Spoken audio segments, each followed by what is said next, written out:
In this video, I'm going to reveal the secret behind VC. So we are going to discuss about the power law of VC and what you have to do to make it in VC. So first thing first, most of the guys I met in crypto who are very wealthy are VC guys. So I think there is a strong correlation and a strong pattern into that. So that's why VC is very important. And by believing in VC, I think it can definitely change your returns. And in a bull run, VC is very important. So we are going to discuss about the VC power law. So what is behind this, I would say, magic, rule to really make sure you do VC the proper way. So if you look at so of course, it's an approximation, right? It's just to give the idea.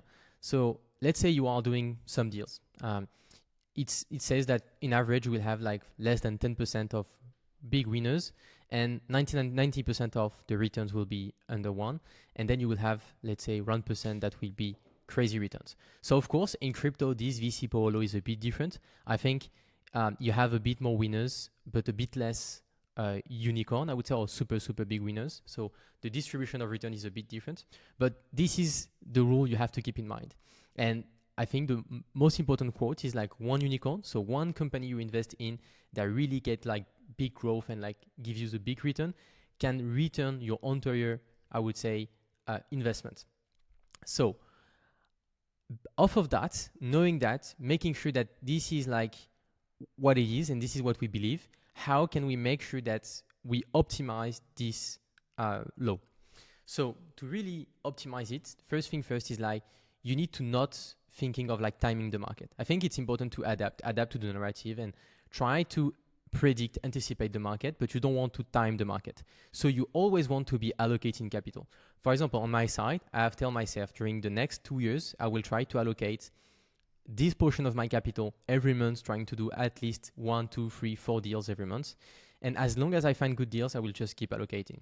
So sometimes it's a bit harder to find good deals. So you allocate a bit less, but you don't want to under allocate compared to when it's easier to find good deals. You always want to be consistent. And you know, that's why we mentioned like this summer, it was time to be contrarian because we had like this mania, euphoria on listing that was down quite a lot. And this was kind of like the best time to do more VC. But still you want to allocate and find the best deal. When the market is super hot, sometimes a bit more resilient deals. And when the market is very cold, you can go to deals that are a bit like, I would say, hotter in terms of like traction. So this is super important. So this power law, you have to understand it if you want to make it. Second thing is like if you don't do VC, most likely your returns will be way less than what it could have been, especially in the bull market. And third thing is like we have to understand that to make it in VC, you have to be left curve. What I mean by that is like don't try to reinvent the wheel or to find something, I don't know, different or like try to do only one deal and like go all in a deal. That's the thing you want to avoid. I know it's a bit harder when you are like a retail to, I don't know, have like this, like all opportunities and like make sure you do as many deals as possible. So that's why we have created Q42. The goal of Q42 is to invest in crypto companies at seed or private rounds and to help like our community build their VC portfolio. So the goal of it is like not finding one deal and like going all in into this deal. It's to try to find multiple deals and like grow your VC portfolio and keep allocating during months. So for example, we had Keza in the last week. So this deal is closed. Next week, or this week, sorry, we have Rumpex. So it's another deal. And of course, like sometimes I'm a bit more bullish on a deal, less bullish on another deal. And it's a bit like, it's of course changing, but you want to make sure that you stay left curve and you keep allocating and you keep like just getting the wheel spinning.